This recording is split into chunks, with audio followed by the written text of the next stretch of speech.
नमस्कार दोस्तों, स्वागत है आपका आज के मुख्य समाचारों में। जी हां दोस्तों, आपको यहां पर देखने को मिलेंगी सुबह से लेकर शाम तक की तमाम बड़ी खबरें मुख्य समाचार ब्रेकिंग न्यूज अपडेट्स के रूप में। तो चलिए दोस्तों, जान लेते हैं आज की पहली बड़ी खबर। राज्यसभा में प्रधानमंत्री मोदी की स्पीच, विपक्ष का वॉकआउट। प्रधानमंत्री बोले, पेपर लीक के दोषियों को छोड़ेंगे नहीं, मणिपुर की स्थिति सामान्य हो रही है। जी हां दोस्तों, प्रधानमंत्री मोदी ने बुधवार को राज्यसभा में राष्ट्रपति के अभिभाषण के धन्यवाद प्रस्ताव पर जवाब दिया। 1 घंटा 50 मिनट की स्पीच में प्रधानमंत्री नीट, मणिपुर, संविधान, कांग्रेस, पश्चिम बंगाल, रोजगार, भ्रष्टाचार, CBI, ED, federalism, emergency, Jammu Kashmir, Indira Gandhi, Rahul Gandhi, दलितों पर भी बोले। प्रधानमंत्री मोदी जब 32 मिनट बोल चुके थे तब विपक्ष के नेताओं ने सदन से वॉकआउट कर दिया। वॉकआउट प्रधानमंत्री द्वारा सोनिया गांधी पर निशाना साधने के बाद हुआ। चलिए दोस्तों, जान लेते हैं अगली बड़ी खबर। इस बार जगन्नाथ रथ यात्रा 2 दिन की 7 जुलाई की शाम को शुरू होगी यात्रा। 8 को गुडीचा मंदिर पहुंचेंगे रथ। 1971 में भी ऐसा ही हुआ था। जी हां दोस्तों, इस साल पुरी में निकलने वाली जगन्नाथ रथ यात्रा 2 दिन चलेगी। जगन्नाथ मंदिर का पंचांग बनाने वाले ज्योतिषी का कहना है कि इस साल आषाढ़ महीने के कृष्ण पक्ष में तिथियां घट गई है, जिसकी वजह से रथ यात्रा से पहले होने वाली पूजा परंपराएं 7 जुलाई की शाम तक चलेंगी। रथ यात्रा की तिथि में बदलाव नहीं किया जा सकता, इसलिए सुबह शुरू होने वाली रथ यात्रा शाम को शुरू होगी। इससे पहले 1971 में भी ऐसा ही हुआ था। चलिए दोस्तों, जान लेते हैं अगली खबर। झारखंड के सीएम चंपई सोरेन ने दिया इस्तीफा। 152 दिन का रहा कार्यकाल। कल शाम सीएम पद की शपथ ले सकते हैं हेमंत सोरेन। जी हां दोस्तों, जेल से बाहर निकलने के बाद एक बार फिर से हेमंत सोरेन झारखंड के मुख्यमंत्री बनेंगे। सीएम चंपई सोरेन ने बुधवार शाम 7:20 पर राज्यपाल सीपी राधाकृष्णन को अपना इस्तीफा सौंप दिया। इस्तीफे के बाद हेमंत सोरेन ने सरकार बनाने का दावा पेश किया। चंपई सिर्फ 142 दिन झारखंड के सीएम रहे। 2 फरवरी 2024 को वे सीएम बने थे। चंपई सोरेन ने कहा कि गठबंधन का जो फैसला था उसी के अनुसार मैंने काम किया। हेमंत सोरेन ने कहा कि चंपई जी ने अपनी बात कह दी है, यह गठबंधन का फैसला है। चलिए दोस्तों, जान लेते हैं अगली खबर। मुझे प्रताड़ित किया गया, यह रिहाई रोकने की कोशिश। केजरीवाल की दिल्ली हाईकोर्ट में याचिका। सीबीआई पर लगाए गंभीर आरोप। जी हां दोस्तों, दिल्ली के मुख्यमंत्री अरविंद केजरीवाल ने कथित आबकारी नीति घोटाले के सिलसिले में सीबीआई द्वारा दर्ज केस में जमानत के लिए बुधवार को दिल्ली हाईकोर्ट का दरवाजा खटखटाया। आम आदमी पार्टी के राष्ट्रीय संयोजक को सीबीआई ने 26 जून को तिहाड़ जेल से गिरफ्तार किया था, जहां वह परिवर्तन निर्देशालय यानी कि ईडी द्वारा दर्ज मनी लॉन्ड्रिंग केस में अभी भी न्यायिक हिरासत में बंद है। उन्होंने सीबीआई मामले में अपनी गिरफ्तारी को हाईकोर्ट में चुनौती दी है। दोस्तों, याचिका में कहा गया है कि अप्रैल 2023 में जब केजरीवाल को बुलाया गया था तब उन्होंने सीबीआई को पूरा सहयोग और सहायता प्रदान की थी। केजरीवाल की गिरफ्तारी पूरी तरह से अवैध और असंवैधानिक है। चलिए दोस्तों, जान लेते हैं अगली खबर। ममता बनर्जी के खिलाफ मानहानि केस की सुनवाई टली। हाईकोर्ट में कल सुनवाई। बंगाल सीएम ने राज्यपाल को लेकर कहा था, महिलाएं राजभवन जाने से डरती हैं। जी हां दोस्तों, पश्चिम बंगाल की मुख्यमंत्री ममता बनर्जी के खिलाफ राज्यपाल सीवी आनंद बोस की मानहानि मुकदमे की सुनवाई गुरुवार तक के लिए टाल दी गई है। कलकत्ता हाईकोर्ट में बुधवार को इसकी सुनवाई होनी थी। हालांकि जस्टिस कृष्णन राव ने कहा कि मुकदमे में जिन प्रकाशनों का जिक्र किया गया है उन्हें इसमें पक्षकार नहीं बनाया गया है। इसके बाद राज्यपाल के वकीलों ने जरूरी बदलावों को शामिल करते हुए नई अर्जी दाखिल करने के लिए समय मांगा। चलिए दोस्तों, जान लेते हैं अगली खबर। हाथरस हादसे पर रूसी राष्ट्रपति पुतिन और जापान के पीएम किशिदा ने जताया दुख, भारत को भेजा शोक संदेश। जी हां दोस्तों, उत्तर प्रदेश के हाथरस में मंगलवार को एक सत्संग में मची भगदड़ में 121 लोगों की मौत हो गई थी। रूसी राष्ट्रपति व्लादिमीर पुतिन ने बुधवार को इस घटना पर शोक व्यक्त किया। जापान के प्रधानमंत्री ने भी हाथरस घटना पर संवेदना व्यक्त की। भारत में रूसी दूतावास ने सोशल मीडिया प्लेटफॉर्म एक्स पर लिखा कि रूस के राष्ट्रपति व्लादिमीर पुतिन ने उत्तर प्रदेश में भगदड़ की घटना पर भारत के राष्ट्रपति द्रौपदी मुर्मू और भारत के प्रधानमंत्री मोदी को एक शोक संदेश भेजा है। जापान के प्रधानमंत्री फूमियो किशिदा ने भी घटना पर दुख जताया। चलिए जान लेते हैं अगली खबर। पुणे कार हादसा। नाबालिग के बाद पिता और दादा को भी मिली जमानत। दोनों पर ड्राइवर की किडनैपिंग और घटना की जिम्मेदारी लेने का दबाव डालने का है आरोप। जी हां दोस्तों, पुणे के चर्चित पोर्श एक्सीडेंट केस में नाबालिग आरोपी के बाद उसके पिता विशाल अग्रवाल और दादा सुरेंद्र अग्रवाल को भी जमानत मिल गई। पुणे की कोर्ट ने दोनों को फैमिली ड्राइवर की किडनैपिंग और उस पर घटना की जिम्मेदारी लेने का दबाव बनाने और धमकाने के केस में राहत दी है। सुरेंद्र अग्रवाल जल्द ही जेल से बाहर आ जाएगा। हालांकि विशाल अग्रवाल अभी जेल में ही रहेगा। उस पर नाबालिग का ब्लड सैंपल बदलने को लेकर भी केस दर्ज है, जिसमें उसे कोई राहत नहीं मिली। विशाल अग्रवाल को प्रॉपर्टी से जुड़े धोखाधड़ी के एक केस में भी गिरफ्तार किया गया है। उसकी पत्नी और आरोपी की मां भी जेल में है। चलिए दोस्तों जान लेते हैं अगली खबर। बाबा रामदेव का दावा, पतंजलि को टारगेट किया जा रहा, बोले आयुर्वेद विरोधी गिरोह कंपनी की प्रतिष्ठा को नुकसान पहुंचाने की कोशिश कर रहे। जी हां दोस्तों, पतंजलि आयुर्वेद के फाउंडर बाबा रामदेव ने दावा किया है कि प्रतिष्ठा को नुकसान पहुंचाने के लिए एंटी आयुर्वेद कार्टेल आयुर्वेद विरोधी गिरोह पतंजलि को टारगेट कर रहे हैं। इकोनॉमिक्स टाइम्स को दिए इंटरव्यू में बाबा रामदेव ने यह बात कही। बाबा रामदेव ने कहा कि कॉरपोरेशन, फार्मास्यूटिकल कंपनीज, इंटेलेक्चुअल और पॉलिटिशियंस का एक कार्टेल पतंजलि के खिलाफ काम कर रहा है। पतंजलि नेशनलिज्म और सेल्फ प्राइड का प्रतीक है, जिसे यह कार्टेल डिस्ट्रॉय करना चाहता है। चलिए दोस्तों जान लेते हैं अगली खबर। चुनाव जीतने के बाद पहली बार जेल से बाहर आएगा खालिस्तान समर्थक अमृतपाल सिंह, मिली पैरोल। जी हां दोस्तों, असम की डिब्रूगढ़ जेल में बंद खालिस्तान समर्थक अमृतपाल सिंह को कुछ शर्तों के साथ 5 जुलाई से 4 दिनों की पैरोल मिल गई है। खालिस्तानी संगठन वारिस पंजाब दे के प्रमुख अमृतपाल सिंह ने लोकसभा चुनाव में पंजाब की खंडूर साहिब सीट से निर्दलीय जीत दर्ज की है। अमृतपाल को कुछ शर्तों के साथ 4 दिन के लिए पैरोल दी गई, जिसकी शुरुआत 5 जुलाई से होगी। डीसी अमृतसर घनश्याम तिथोरी ने बताया कि जेल अधीक्षक डिब्रूगढ़ को इस बारे में जानकारी दे दी गई है। अमृतपाल सिंह पिछले साल मार्च से जेल में बंद है। वारिस पंजाब दे के प्रमुख अमृतपाल सिंह और उनके 3 सहयोगियों की हिरासत अवधि 24 जुलाई को समाप्त होनी थी, जबकि 6 अन्य सहयोगियों की हिरासत अवधि 18 जून को समाप्त होनी थी। अमृतपाल समेत 9 अन्य आरोपियों की एनएसए 1 साल के लिए बढ़ा दी गई है। चलिए दोस्तों जान लेते हैं अगली खबर।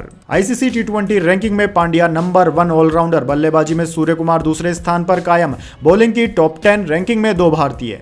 जी हां दोस्तों, इंटरनेशनल क्रिकेट काउंसिल आईसीसी की लेटेस्ट टी20 प्लेयर्स रैंकिंग में टीम इंडिया के ऑलराउंडर हार्दिक पांड्या को 2 स्थान का फायदा हुआ। हार्दिक पांड्या ऑलराउंडर रैंकिंग में अब टॉप पर पहुंच गए हैं। उन्होंने श्रीलंका के खिलाड़ी वानिंदु हसरंगा और ऑस्ट्रेलियाई ऑलराउंडर मार्कस स्टोइनिस को पीछे छोड़ दिया। आईसीसी की यह रैंकिंग टी20 वर्ल्ड कप के बाद आई है। बैटिंग में ऑस्ट्रेलिया के ट्रेविस हेड 844 रेटिंग के साथ पहले स्थान पर रहे। वहीं सूर्य कुमार यादव दूसरे स्थान पर कायम है। वहीं दोस्तों 3 दिन पहले भारत को वर्ल्ड चैंपियन बनाने में बैट और बॉल के साथ महत्वपूर्ण भूमिका निभाने वाले पांड्या ताजा आईसीसी ऑलराउंडर्स की रैंकिंग में पहले पायदान पर पहुंच गए हैं। वहीं दोस्तों बॉलर्स की बात करें तो भारत के 2 बॉलर्स इस लिस्ट में शामिल है। अक्षर पटेल 7वें नंबर पर हैं, जबकि 9वें नंबर पर कुलदीप यादव है। वैसे दोस्तों बॉलर्स की रैंकिंग में पहला स्थान आदिल रशीद है, जो कि इंग्लैंड की ओर से खेलते हैं।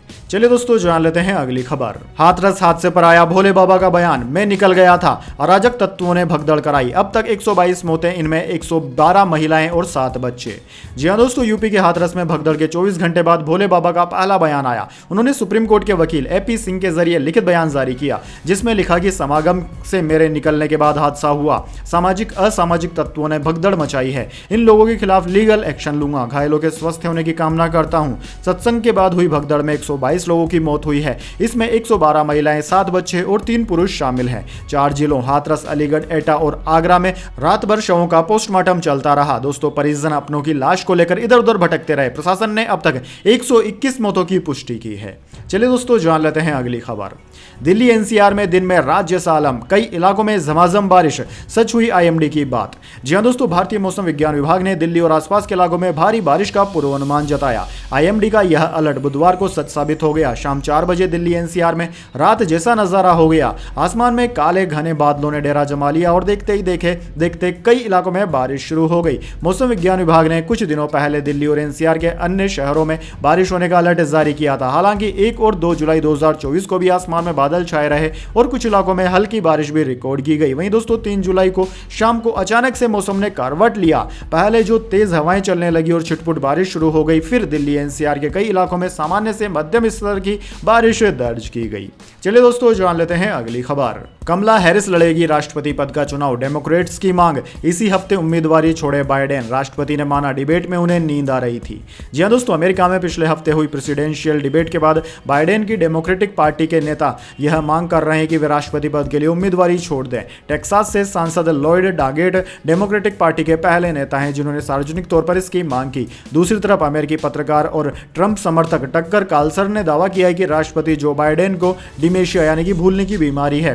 डेमोक्रेट्स जल्द ही बाइडेन की जगह कमला हैरिस को राष्ट्रपति पद का कैंडिडेट्स बना सकते हैं। दरअसल दोस्तों, अमेरिका में 28 जून को हुई प्रेसिडेंशियल डिबेट के दौरान बाइडेन कई बार अटकते और सुस्त नजर आए थे। चलिए दोस्तों जान लेते हैं अगली खबर। महामंडलेश्वर बोले कृष्ण ने 16,000 शादियां की, ये कोई चरित्र है। निरंजनी अखाड़े के महर्षि उज्जैन के संत से हुए नाराज, बोले उन्हें पद से हटाया जाए।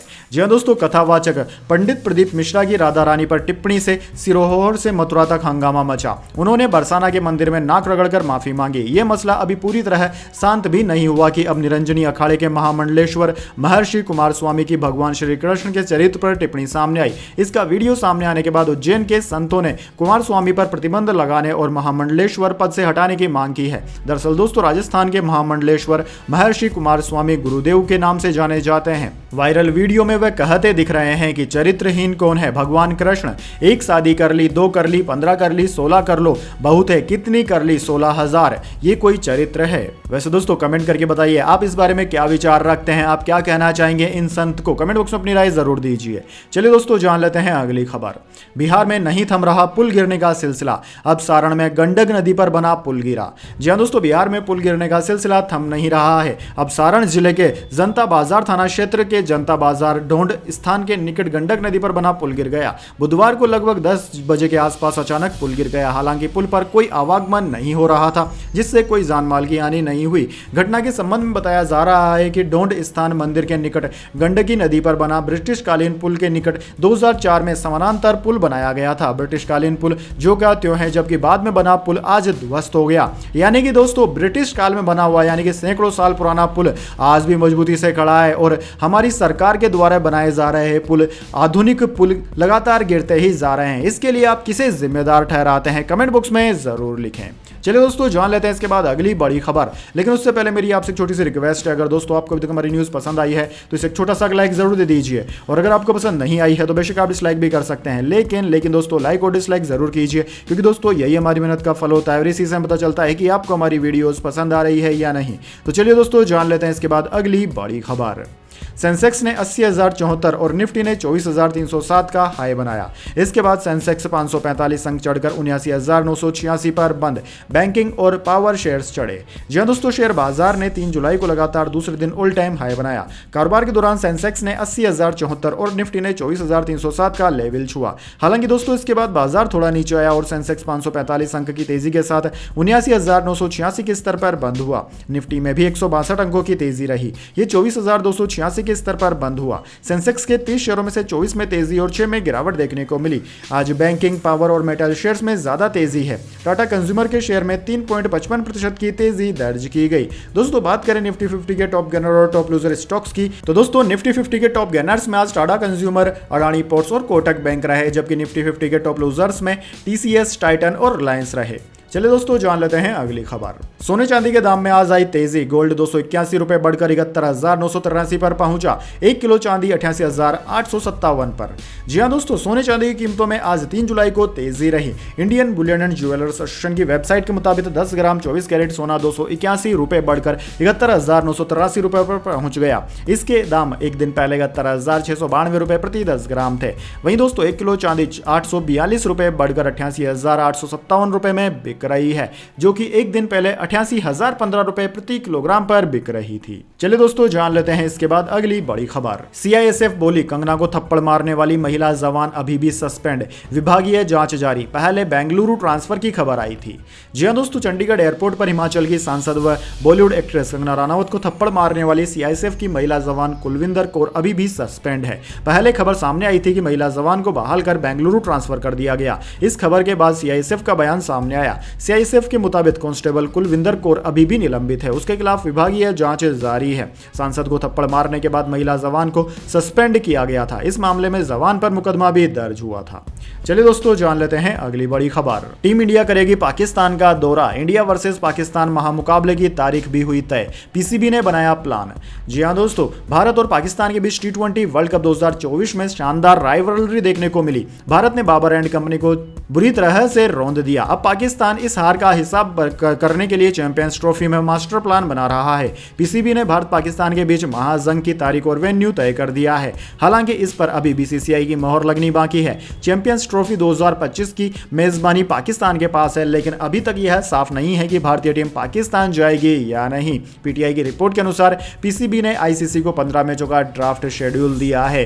दरअसल दोस्तों उसके अनुसार 19 फरवरी से शुरू यह टूर्नामेंट 19 फरवरी से शुरू होगा और फाइनल मुकाबला 9 मार्च को होगा। खिताबी जंग के लिए एक रिजर्व डे भी रखा गया है। चलिए दोस्तों जान लेते हैं इसके बाद अगली बड़ी खबर। दिल्ली हाईकोर्ट बोला पैसे देकर रेप की एफआईआर रद्द करवाना गलत, ऐसा करने पर माना जाएगा कि न्याय बेचा जा रहा है। जी हां दोस्तों, दिल्ली हाईकोर्ट ने कहा है कि रेप से संबंधित एफआईआर को पैसे के लेन देन के चलते रद्द नहीं करवाना चाहिए, क्योंकि ऐसा करने का मतलब यह होगा कि न्याय को बेचा जा रहा है। कोर्ट में जस्टिस स्वर्णकांता शर्मा की बेंच ने यह टिप्पणी मंगलवार को रेप की एफआईआर रद्द करने की मांग की याचिका को खारिज करते हुए की। दरअसल दोस्तों, एक रेप केस के आरोपी ने पीड़ित महिला द्वारा दर्ज की गई एफआईआर को रद्द करने की मांग की थी। आरोपी ने कहा था कि 1.5 लाख रुपए में दोनों पक्षों के बीच मामला आउट ऑफ कोर्ट सुलझ गया है। पीड़ित महिला केस से जुड़े अपने दावे से पीछे हटने के लिए सहमत हो गई है, इसलिए अब एफआईआर रद्द होनी चाहिए। इस पर दोस्तों जस्टिस शर्मा ने कहा कि एफआईआर रद्द नहीं की जाएगी। हम जानना चाहते हैं कि क्या आरोपी ने वाकई क्राइम किया है या शिकायत करने वाली महिला ने झूठा केस दर्ज कराया था और बाद में 1.5 लाख रुपए स्वीकार करके केस को निपटाने की कोशिश की जा रही है। चलिए दोस्तों जान लेते हैं अगली बड़ी खबर। भारतीय सोशल मीडिया प्लेटफॉर्म कू हुआ बंद, फाउंडर्स बोले little yellow bird says final good bye. वित्तीय दिक्कतों का सामना कर रही थी कंपनी। जी हां दोस्तों, भारतीय सोशल मीडिया प्लेटफॉर्म कू अब बंद हो गया है। कू के फाउंडर्स अप्रिय राधाकृष्णन और मयंक बिदावतका ने इस फैसले का ऐलान किया। इस ऐप को माइक्रो ब्लॉगिंग साइट ट्विटर को टक्कर देने के लिए लॉन्च किया था। फाउंडर्स ने पार्टनरशिप विफल होने, अनप्रिडिक्टेबल कैपिटल मार्केट और हाई टेक्नोलॉजी कॉस्ट के कारण यह फैसला लेने की बात कही है। इससे पहले कंपनी ने अप्रैल 2023 में कर्मचारियों की बड़ी संख्या को नौकरी से निकाल दिया था। चलिए दोस्तों जान लेते हैं इसके बाद अगली बड़ी खबर। मणिपुर में स्कूल सरकारी दफ्तर बंद, असम में बाढ़ से 3 की मौत, 11 लाख लोग प्रभावित। दिल्ली राजस्थान समेत 17 राज्यों में भारी बारिश का अलर्ट। जी हां दोस्तों, मानसून ने तय समय से 6 दिन पहले ही पूरे देश को कवर कर लिया। देश भर के करीब सभी राज्यों में भारी बारिश हो रही है। नॉर्थ ईस्ट में हालात सबसे ज्यादा खराब है। मणिपुर और असम में बाढ़ आ गई। अब मणिपुर सरकार ने बुधवार को राज्य के सभी सरकारी दफ्तरों में छुट्टी की घोषणा कर दी, जबकि स्कूल आज और कल के लिए बंद कर दिए गए। मंगलवार को सेनापति नदी में गिरे 25 साल के एक युवक का शव मिला है। भारत म्यांमार सड़क के 3 किमी के अधिक हिस्से में भी बाढ़ आ गई। 10,000 से ज्यादा लोग इससे प्रभावित हुए। वहीं दोस्तों असम में भी 3 लोगों की बाढ़ से जान चली गई। इससे राज्य में इस साल बाढ़, लैंडस्लाइड और तूफान में मरने वालों की संख्या बढ़कर 48 हो गई है। वहीं दोस्तोस्तों गुजरात के जूनागढ़ में भी सड़कें बारिश के पानी में डूब गई, जिसकी वजह से 30 गांवों का संपर्क कट गया। वंथली में सोमवार सुबह से मंगलवार सुबह तक रिकॉर्ड 361 मिमी बारिश दर्ज की गई। वहीं दोस्तों आईएमडी ने बुधवार के लिए 17 राज्यों पंजाब, हरियाणा, चंडीगढ़, दिल्ली, उत्तराखंड, राजस्थान, गुजरात, बिहार, पश्चिम बंगाल, सिक्किम, अरुणाचल प्रदेश, मणिपुर, मेघालय, असम, नागालैंड, त्रिपुरा, मिजोरम में अति भारी बारिश और 9 राज्यों में जिनमें कि हिमाचल प्रदेश, उत्तर प्रदेश, मध्य प्रदेश, छत्तीसगढ़, महाराष्ट्र, गोवा, आंध्र प्रदेश, कर्नाटक, केरल शामिल है, इनमें भारी बारिश का अलर्ट जारी किया है। चलिए दोस्तों जान लेते हैं इसके बाद अगली बड़ी खबर। शत्रुघ्न सिन्हा हुए अस्पताल से डिस्चार्ज, सर्जरी की खबरों को बताया अफवाह, बोले अरे भाई मेरी सर्जरी हुई और मुझे खुद ही नहीं मालूम। जी हां दोस्तों, बीते कई दिनों से बॉलीवुड के वेटरन एक्टर शत्रुघ्न सिन्हा मुंबई के कोकोलाबेन धीरूभाई अंबानी अस्पताल में भर्ती थे। खबरें थी कि घर में सोफे से गिरने के बाद उन्हें चोट लगी थी, जिसके चलते उनकी माइनर सर्जरी हुई है। अब अस्पताल से छुट्टी मिलने के बाद शत्रुघ्न सिन्हा ने खुद की सर्जरी की खबरों को अफवाह बताया। उन्होंने कहा कि उनकी तबीयत नहीं बिगड़ी थी, वो बस रूटीन चेकअप के लिए अस्पताल गए थे। हाल ही में दोस्तों टाइम्स नाउ से हुई बातचीत में शत्रुघ्न सिन्हा ने कहा कि यह बस फुल बॉडी रूटीन चेकअप था। मैं 60 साल से ऊपर के हर शख्स को इसकी सलाह दूंगा। चलिए दोस्तों जान लेते हैं अगली खबर। नए क्रिमिनल कानूनों पर कमेंट करने से सीजीआई ने कर दिया इनकार, कहा मामला कोर्ट में लंबित है, फिलहाल कुछ भी बोलना ठीक नहीं होगा। जी हां दोस्तों, 1 जुलाई से लागू हुए 3 नए क्रिमिनल कानूनों को लेकर सीजीआई डीवाई चंद्रचूड़ ने कमेंट करने से साफ इनकार कर दिया। उनका कहना है कि नए कानूनों का मुद्दा अभी सुप्रीम कोर्ट और हाई कोर्ट में लंबित है, इसलिए इस मामले पर कुछ भी बोलना ठीक नहीं होगा। सीजीआई मंगलवार को दिल्ली में कंकरडुमा, शास्त्री पार्क और रोहिणी में 3 नई कोर्ट बिल्डिंग के शिलान्यास कार्यक्रम के लिए दिल्ली हाईकोर्ट परिसर पहुंचे थे। इसी दौरान उनसे नए कानूनों को लेकर सवाल किया गया। इस पर उन्होंने कहा कि कोर्ट में आने वाले मामलों पर बोलना नहीं चाहिए। चलिए दोस्तों जान लेते हैं इसके बाद अगली बड़ी खबर। रोहित ने द्रविड़ से कहा था कोचिंग जारी रखिए। T20 वर्ल्ड कप पर जीत के बाद इंडियन कोच बोले रोहित उस कॉल के लिए शुक्रिया। जी हां दोस्तों, वनडे वर्ल्ड कप फाइनल के बाद कोच राहुल द्रविड़ का टेन्योर खत्म हो गया था। इस वर्ल्ड कप में टीम इंडिया फाइनल में ऑस्ट्रेलिया से हार गई थी। रोहित शर्मा ने उस वर्ल्ड कप के बाद राहुल द्रविड़ से फोन पर कहा था कि आप कोचिंग जारी रखिए। राहुल द्रविड़ ने T20 वर्ल्ड कप जीतने के बाद उस घटना के बारे में बात की। बीसीसीआई के सोशल मीडिया पर पोस्ट किए गए एक वीडियो में राहुल द्रविड़ ने कहा कि Rohit one day world world cup के बाद नवंबर में मैं वो कॉल करने के लिए तुम्हारा शुक्रिया। पूरी टीम के साथ काम करना वास्तव में सौभाग्य और खुशी की बात है, लेकिन रोहित अपना वक्त देने के लिए भी शुक्रिया। हमने काफी बात की और टीम पर चर्चा की, कभी हम सहमत हुए तो कभी असहमत, लेकिन तुम्हारा बहुत बहुत शुक्रिया। ये सारी बातें दोस्तों राहुल द्रविड़ ने कही है। चलिए दोस्तों जान लेते हैं इसके बाद अगली बड़ी खबर। जीरो ब्रोकरेज सर्विस को बंद कर सकता है जीरोधा, सेबी के नए सर्कुलर के बाद बोले नितिन कामत। इससे रेवेन्यू स्ट्रीम खत्म हुई।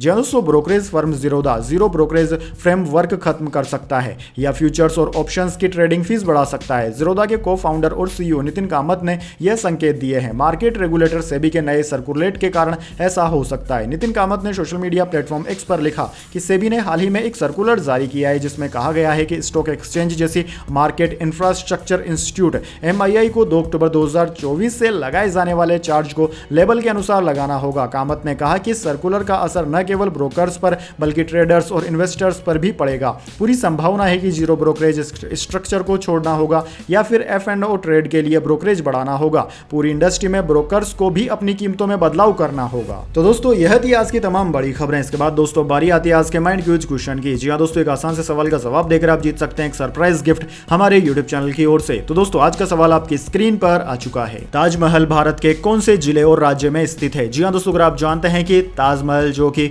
विश्व विरासत है वह कौन से राज्य के कौन से जिले में स्थित है, तो जल्दी से कमेंट बॉक्स में अपना उत्तर लिख दीजिए। अगर दोस्तों आपका जवाब होता है एकदम सही और आप चुन जाते हैं लकी विजेता के रूप में, तो आपको मिल सकता है एक सरप्राइज गिफ्ट हमारे यूट्यूब चैनल की ओर से। तो दोस्तों जल्दी से अपना उत्तर कमेंट बॉक्स में लिख दीजिए, वीडियो को लाइक कर लीजिए और चैनल को सब्सक्राइब करके बेल आइकन भी दबा लीजिए। धन्यवाद। वंदे मातरम। जय हिंद, जय भारत।